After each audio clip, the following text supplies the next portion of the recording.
Congratulations sa mga Kaiser members na fully paid na ang kanilang plan.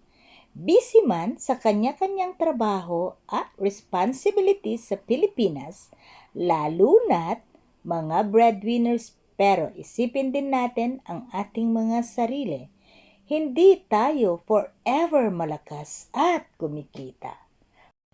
Dapat sa bawat buwan na tumatanggap ka ng iyong sweldo, may naitatabi ka na para sa future mo, for your retirement, for your security, and for your protection. It is better to save and invest para if ever man at wag naman sanang mangyari, in times of need, may magagamit. Ika nga, pag may isinuksok, may madudukot. Kaiser, kasama ka namin sa future.